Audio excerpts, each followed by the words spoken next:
अस्सलाम वालेकुम जी, आपका होस्ट सईद अहमद अली जाद आपकी खिदमत है। हाजिर हमारा यूट्यूब और फेसबुक चैनल ये है पाकिस्तान देखना है। लाखों करोड़ों दुरूद हसन मोहम्मद मुस्तफ़ा सल्लल्लाहु अलैहि वसल्लम और आले मोहम्मद पर 4 मार्च को सेनेट का एजेंडा जारी, जिसके अंदर बैरमन तंगी साहब ने एक करारदाद लेके आ रहे हैं, जिस करारदाद के अंदर सोशल मीडिया के ऊपर पाबंदी की बात है।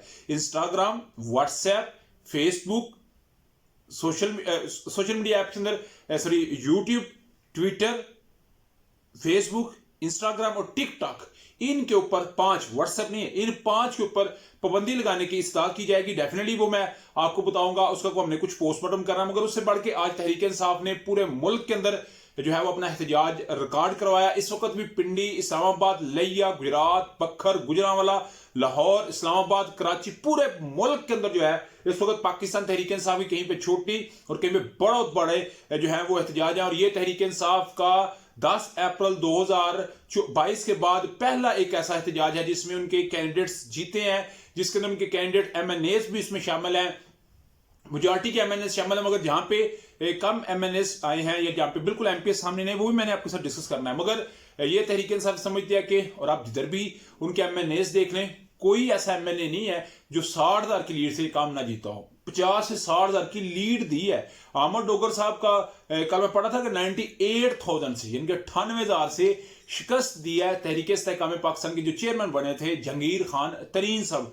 98,000, 2 कम 1 लाख की। और ये मेरा ख्याल है बहुत बड़ी एक बड़ी जीत थी जमाल हसन खान साहब की, जो महबूब लीडर इमरान अहमद खान ने सब की सीट पे खड़े थे मियां वाली से। उन्होंने 1,85,000 की, 1,85,000 की उनकी लीड थी। सिर्फ 2,35,000 के करीब उन्होंने जो है वोट हासिल किया। मगर सबसे पहले जी लाहौर से हम बात करते हैं। जीपीओ के अंदर वुकला ने अपना एहतजाज जो है रिकॉर्ड करवाया। तो उसके अलावा डाल्फिन फोर्स आ गई, एंटी राइट फोर्स आ गई। आज देखने में आया कि डीएजी ऑपरेशन ने खुद इसको लीड किया।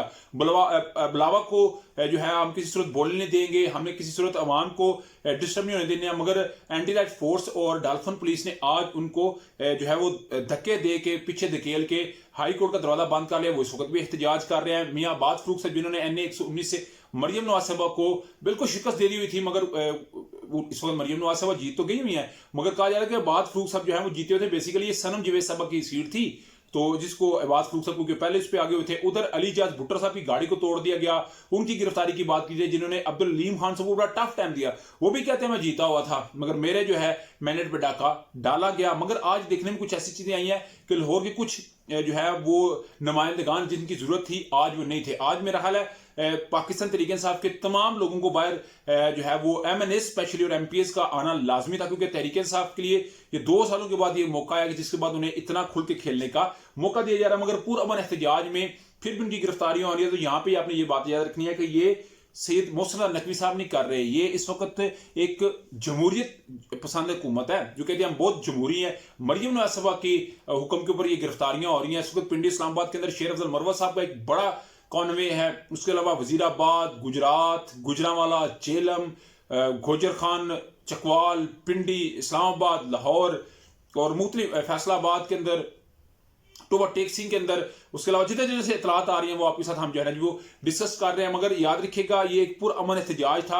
इस पुरअमन एहतजाज से भी कुछ लोग इतने खौफजदा हैं कि उन्होंने उस एहतजाज को भी करने ना दिया। बस तहरीक इंसाफ का मुतालबा यह है कि हमें हमारा हक दिया जाए, जो हमारी सीटें थी वो हमें सीटें वापस की जाए। मुझे तो आज भी हैरानगी होती है कि आम गाँव कस्बे से इमरान अहमद खान ने सबने लीडें मारी हैं, जीता है, तो इस्लामाबाद से कैसे हार गए? NA 46, 47, 48, वो एक अपने अंदर एक बहुत बड़ा मामला है। ये कब हल होगा?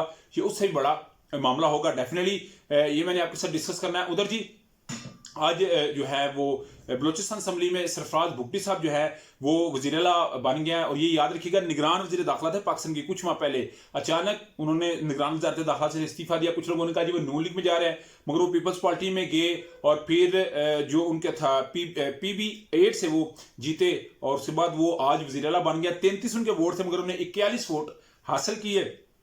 उनके मद्दे मुकाबल कोई नहीं था, मगर ये उन्होंने एक वो समझते हैं कि पीपल्स पार्टी का अपना बहुत बड़ा जो है वो मार्का समझते हैं। मगर तहरीक इंसाफ ने आज जो महमूद अचकज़ई साहब को सदारत के लिए जो है वो नॉमिनेट कर दिया, उनके कागजात जमा करवाने के मियाँ आमर डोगर साहब, उसके अलावा उमर अयूब साहब थे और उनके तकीद कुनिज़ा बने हैं जुनैद अकबर साहब जिन्होंने कल बड़ी ज़बरदस्त जो है वो स्पीच की, मगर इमरान अहमद खान नसब ने ये एक बहुत बड़ा पैगाम दिया कि हम बलूचिस्तान अवाम के साथ हैं, हम बलोचों के साथ हैं।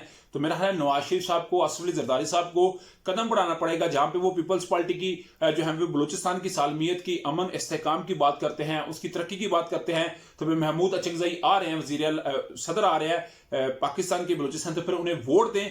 मेरा ख्याल है ये बहुत बड़ा एक हिम्मत का काम होगा। बरहमान तंगी साहब ने वो पीपल्स पार्टी से उनका तल्लक है और वो दरखास्त लेके जा रहे हैं 4 मार्च को, जिसके अंदर उन्होंने कहा जी कि ट्विटर एक्स को बंद किया जाए, टिकटॉक को बंद किया जाए, फेसबुक को बंद किया जाए, यूट्यूब को बंद किया जाए और इंस्टाग्राम को बंद किया जाए। ये नौजवानों के ऊपर मनफी असरात जो है वो मरतब करते हैं। ये कुछ सियासी लोग अपने मफाद की खातिर इसको जो है वो चलाते हैं और इसके ऊपर पाबंदी लगाए सेनेट पाकिस्तान, हुकूमत पाकिस्तान से मुतालबा करते हैं। मगर मेरा यहाँ पे बरहमान तंगी साहब से दरखास्त है कि हम भी एक सोशल मीडिया एक्टिविस्ट हैं, हमारे तरह के बहुत सारे सोशल मीडिया एक्टिविस्ट हैं जो कितना कोई अल्लाह माफ करे रियासत के खिलाफ, या कितने को लोग हैं जो किसी और तरफ हम बात करते हैं। हम तो जो है वो बात आपको बताते हैं कि जो एक्चुअली माशरे के अंदर बात चल रही है। अभी मेरा भी लाभ था जो इधर लाहौर के अंदर एक खातून के साथ हुआ है, उसके अलावा दूसरे हम मामला को उजागर करते हैं। देखें, फिर अब इसका मतलब आप आवाज बंद करना चाहते हैं, आप समझते हैं क्योंकि आपकी जिस एज के अंदर है, आपकी एज के अंदर अगर ट्विटर होता, अगर फेसबुक होता, अगर टिकटॉक होता, अगर यूट्यूब होता, अगर इंस्टा होती, तो मैं देखता किस तरह बंद करवाते हैं। मगर ये एक मेरा ख्याल है बहुत बड़ा जो है वो एक स्टेप होगा जो बरहमान तंगी साहब ले रहे हैं। मगर ये करारदाद मंजूर होती है, ये नहीं होती। मगर ये अब वैसे ही पाकिस्तान का ट्विटर तो अनफॉर्चुनेटली बंद है। शायद इतना ही खौफजदा है, इतने को खौफजदा मामला तो हो गया कि आज तकरीबन 2 हफ्ते हो गया है पाकिस्तान के ट्विटर बंद नहीं है। बाकी भी बंद कर लें, मगर अवाम की जुबान को आप किस तरह बंद करना चाहते हैं, किस तरह बंद करेंगे आप? वो जुल्फकार अली भुट्टो साहब वाला दौर कर रहे हैं, मगर लोग इस वक्त बहुत समझदार हो गए हैं, सियाने हो गए हैं, लोगों के पास बहुत सारे अल्टरनेटिव है इस चीज को चलाने के लिए। मगर मेरा ख्याल है इस पर पाबंदियां होनी चाहिए, मैं इस चीज के हक में हूं, होनी चाहिए, मगर एक उसके लिए लाइन भी ड्रा करनी पड़ेगी बंद करने की निस्बत। आपके समझते मुझे लाजमी करने से शेयर कीजिएगा। वीडियो पसंद है तो लाइक सब्सक्राइब अपने दोस्तों शेयर कर दीजिए। नेक्स्ट तक के लिए होस्ट हो जाए आपका हमें अस्सलाम वालेकुम।